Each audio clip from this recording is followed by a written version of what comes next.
Ito yung reason number mo. Ayan, yan. Ayun ang una nagtatak sa akin, si Nungnung Barata. Ngayon, ginawang boy. Yung BCJ ko, ginawang Boy. Okay. Tataklus lang yun, sa sugal. Parang ang ginawa, yung isang namin yung hapon, pumasok sa ilalim ng tarima. Yung na pinasok na yung tatlong Sputnik, hindi pinakawalan yung hapon ang ginawa. Binagsakan ng upuan sa yung bakal sa mukha. Pero patay yung na yun, yung kosa namin na yung hapon. Ako si Reynaldo Ecuador Jr. Nakulungan ako, galing ako muna sa Pasay.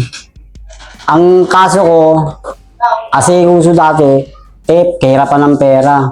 Kahit na anong ginagawa, nakakaw, kahit anong hindi ko lang alam kung hindi pa alam naranasan ng kulungan. Ayun pala, nakulong ako first time. Mahirap pala kasi ayoko lang bumalik sa kulungan kasi mahirap pala yung takal kasi yung takal nun talagang hindi mo kasi mas masakit pa sa hindi na high lang takal sa kulungan eh. Paranaque, nakulong na rin ako. Ang kaso ko naman nun sa Paranaque, ayun nga yung qualified theft. Yung sa sa Okada yun. Ang naman, naburahan ako, doon ako tinakala ng 40 takal. Dinalo ako ng lolo't lola ko. Tsaka mama ko. Nakibuti, nandun pa si Tatay Boy Reyes. Naaway complainant ko. Hiniringan ako ng isang araw, isang beses nun. Buti ka mo, nag-dismiss ng complainant ko. Tip din ang kaso ko nun. Okay. Nangulungan na ako ng maximum, ng medium. Ayun na, doon ko na nalaman na bakit napunta ako rito sa medium na to kasi hindi ko alam yung galawan na siyempre lang ako mas burado pa ako kasi naburahan nga ako sa Paranaque.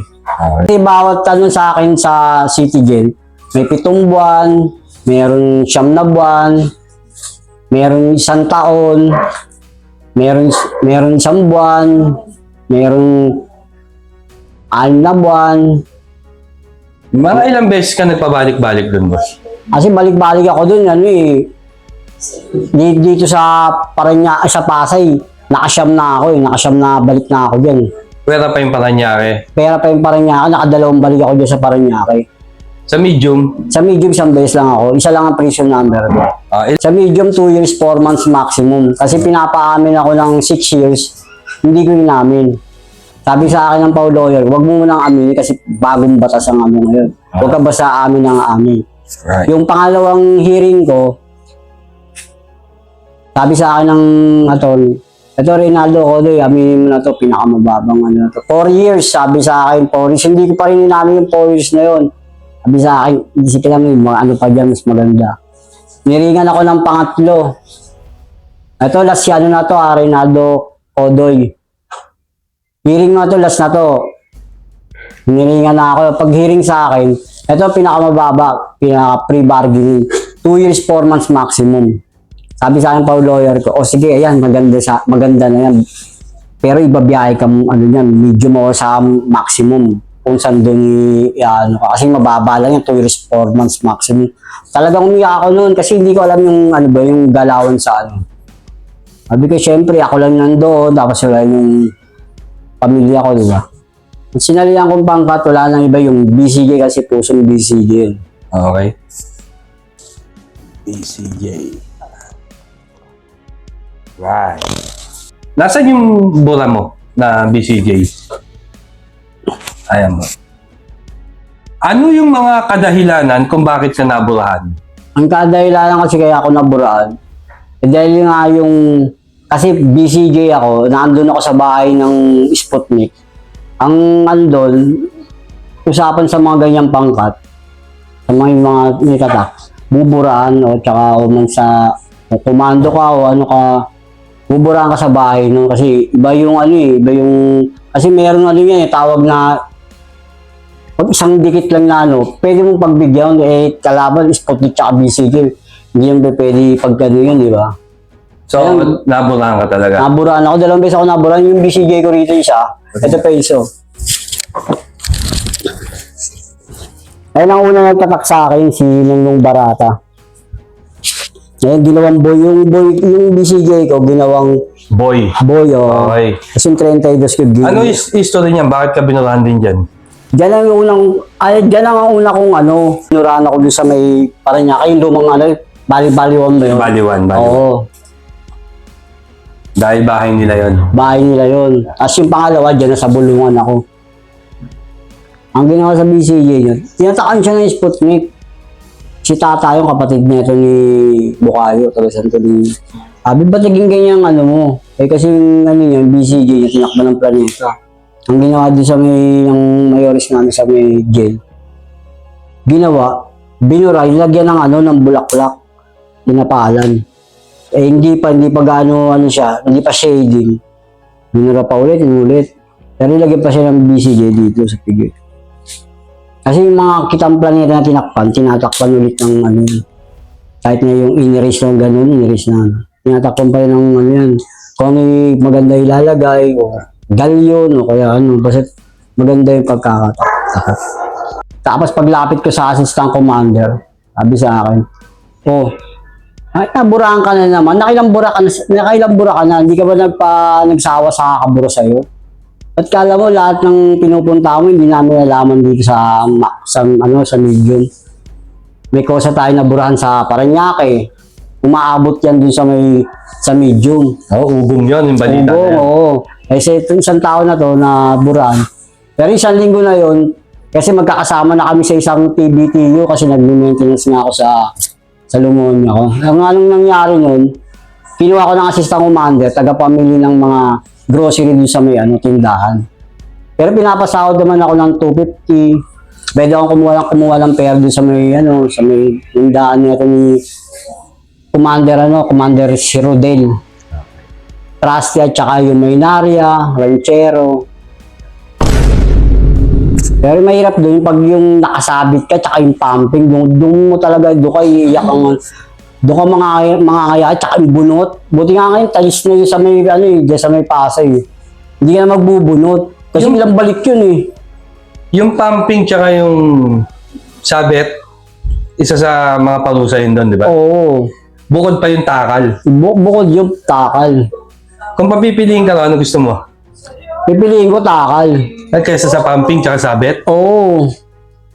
Sabit isang oras. Sabihin mo na, tinignan ka ng mga kakosa mo, nakasabit ka, ikaw lang nag-iisa. Mas maganda na, pag 5 palo na, sabihin na, okay na. Okay. Ang radyo sa medium, okay naman kasi kung gusto mo na may dilata ka o bigas, pwede mo naman ipunin yun eh. Kasi yung sa may dilata, may corn beef, meron, kasi walang isda ron, puro corn beef lang doon. Tapos yung bigas, meron na talagang 3/4 o basta bigas binibigay doon. Kung gusto mo meron kang kasali sa may mga niluluto, bibenta yung dilata para pambili ng mga pangritoke. Kasi yung mga ulam doon, may yung baboy diba na pwede mong iritoke, bili na namin 4 pesos kasi binibenta ng iba para pantabako lang. Okay. As yung mga salmon, as yung mga manok na gahita, gano'n ang rancho sa medium. Pero yung literal boss, paano pagkakaluto nun ng rancho nyo? Luto naman talagang di naman nababoy ang pagkaluto kasi na yun eh, sagrado na yung medium na yun.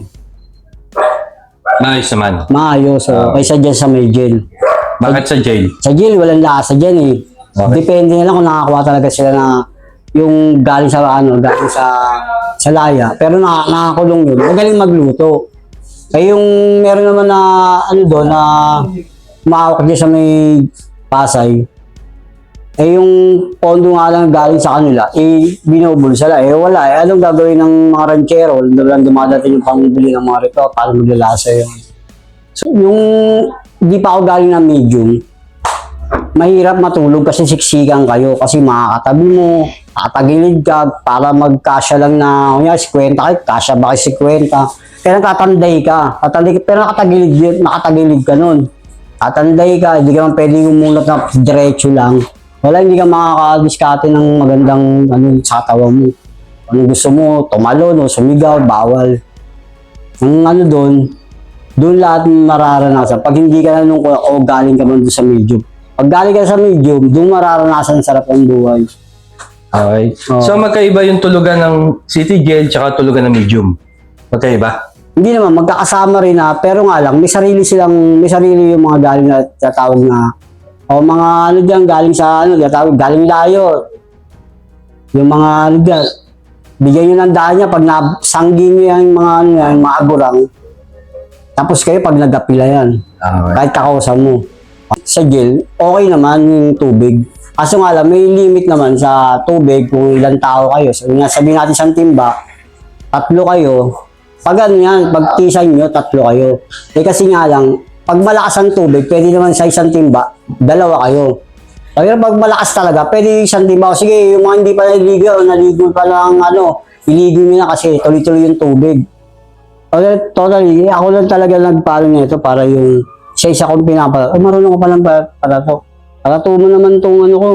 Dagdagan mo kasi, ano yung pangit eh. Pinadugtong-dugtungan ko lang. Tapos ito, yung mga yan sa jail yan. Agiw nga lang yan. Tapos ito, yan, agiw yan.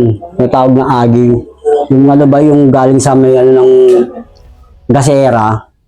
Galing sa may yeros. Bago mo kukot-kutin yan, lalagay sa papel. Lalagay mo sa may malitak pulon. Yun yung pinakatinta. Ako yun ang pinakatinta.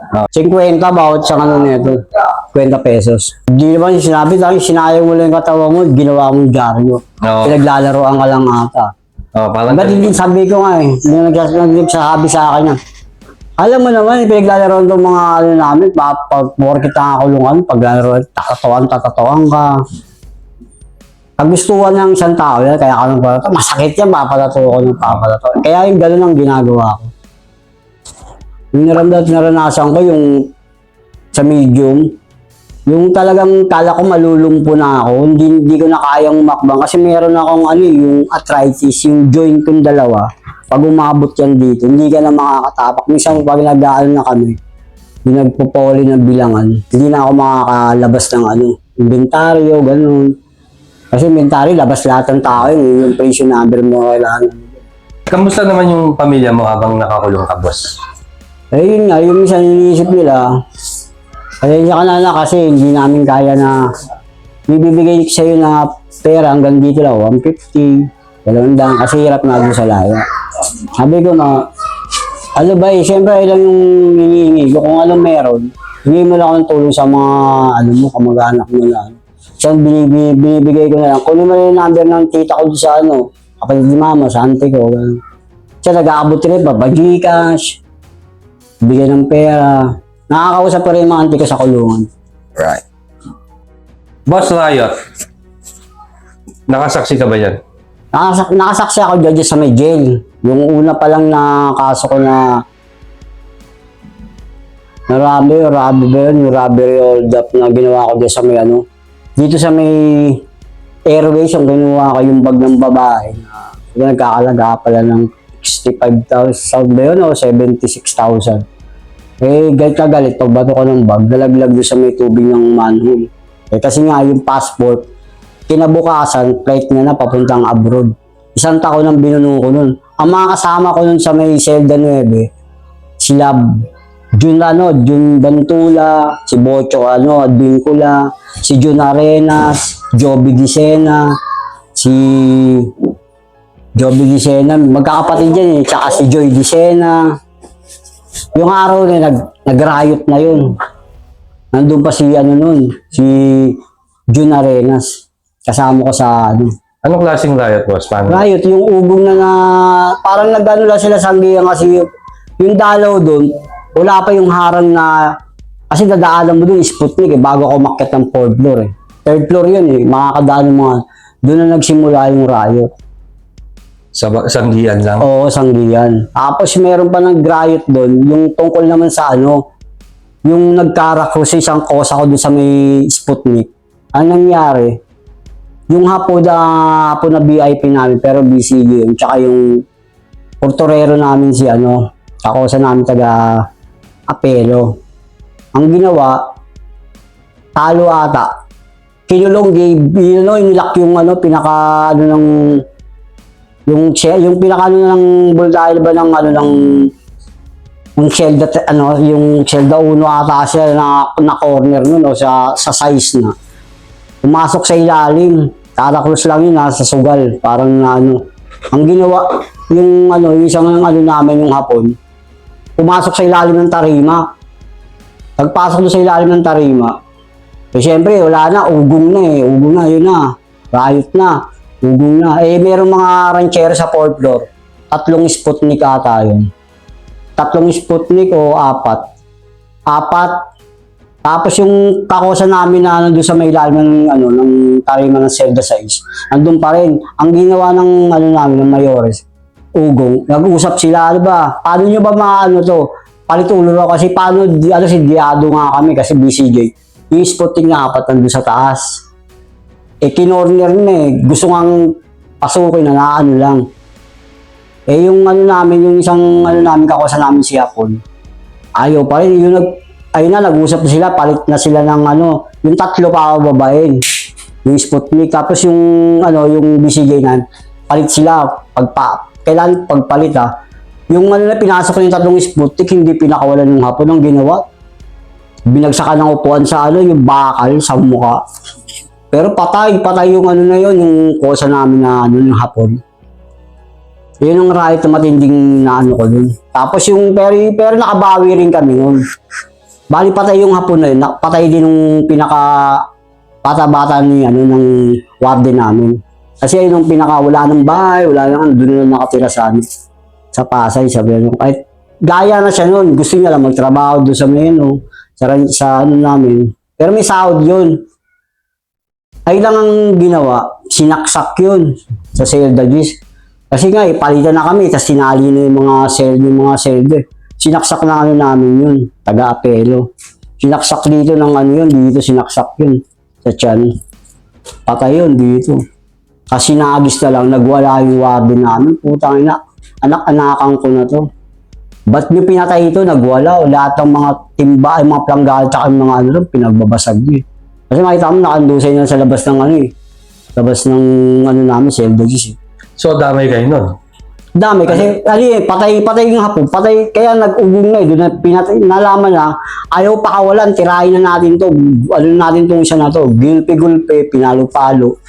Depende kung talagang ubusan na talaga, kung patayin na talaga na matindihan. Pero kung kakayanin naman na ubusan, pero hindi rin papayag ang mga kakosa namin na may harap yung galing sa maximum, medium, ayun talaga umarap sa mga riot So, hindi obligado? Hindi obligado. Kung ayaw mong sumali sa riot, pwede naman? Hindi rin sa ayaw. Talaga pipigilan ka ng mga mayores, saka mga yung mga agurang. Padlock niya. Pero yung mga agurang kunyari nasa 15, nasa labas lang yun. Pero lahat ng mga Zelda, nakapadlock yun. Ano yung mga kadahilanan kung bakit nagkaka-riot doon, boss? Tungkol sa mga inggit sa VIP, mga in-check, inaagaw sa mayores. Tangina, basta itong mga to ano ba sila? Kakunti lang kasi may high blood din yung mga Sputnik. Talakitin natin yan, wala tayo. Kaya pag bumaba rito, magalia, mga rancho. Tirahin natin itong isa na to. Pulpin, ganyan.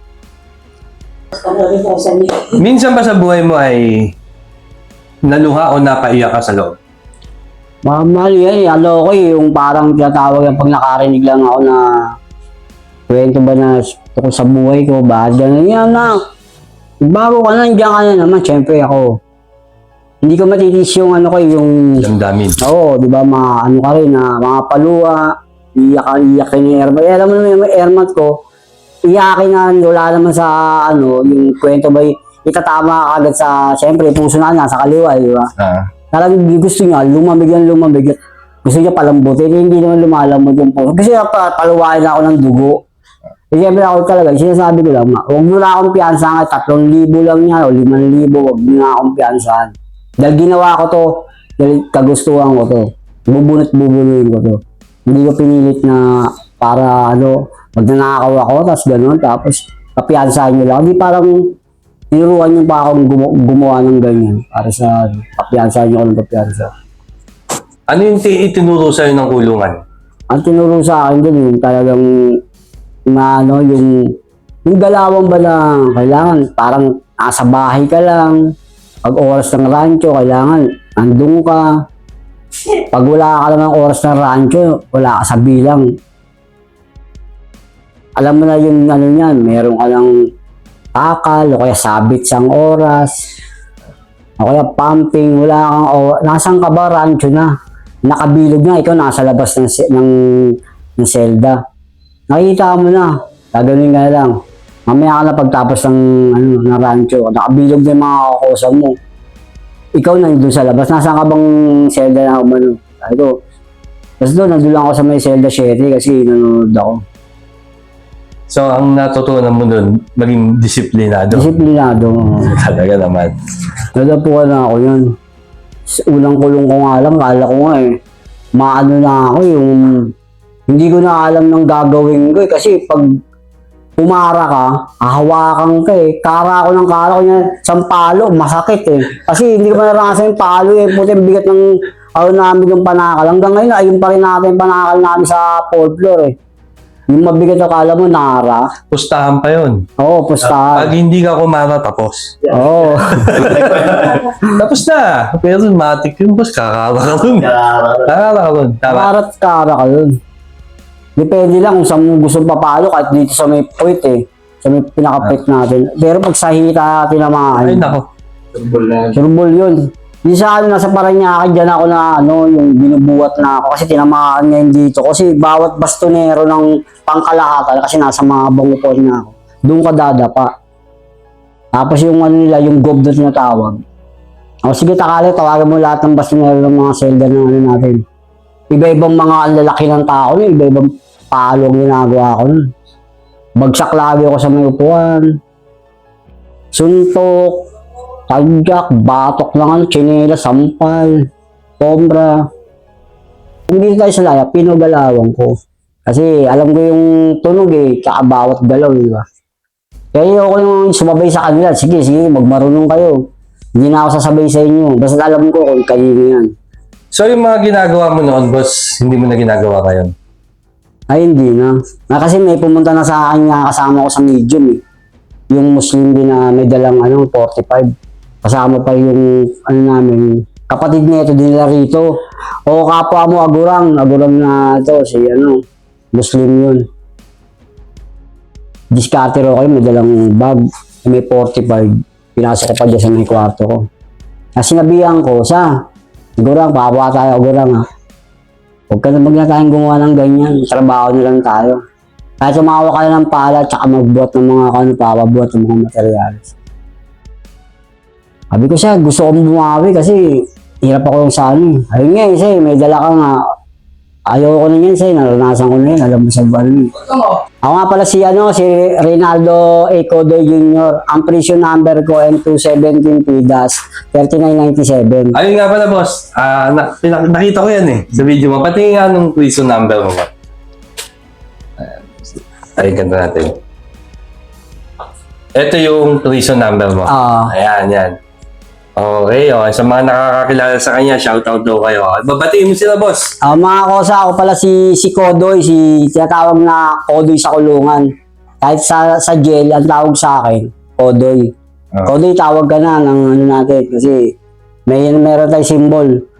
Tawagin mo na yung mga kosa, kayo, paglaya nyo, magbago na kayo. Kasi mahirap na yung tira basta-basta, kahit may puhunan ka, kahit paunti-unti, hindi mo alam na tayo, na susundan tayo ng hindi natin kakilala, o wala naman tayong kamag-anak, tumutulong, basta lapit ka, bigay kayo ng may papasok sa inyo na may dalang gamit, mga hold up o ano man, huwag na gano'n, kasi hindi nyo na lang yung mag-ipon ng pera, galing sa hirap.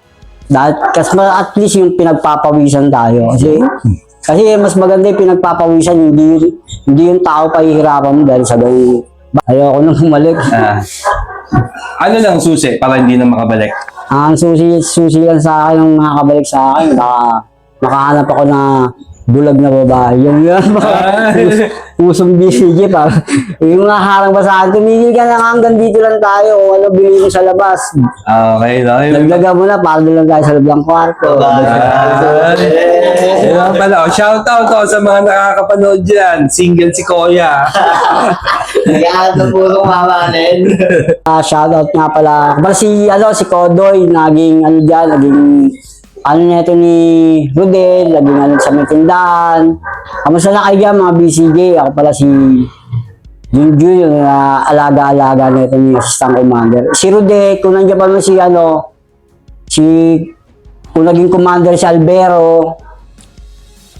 Ako nga pala si Kodoy. Kosa, kamusta na kayo dyan? Sa may natin.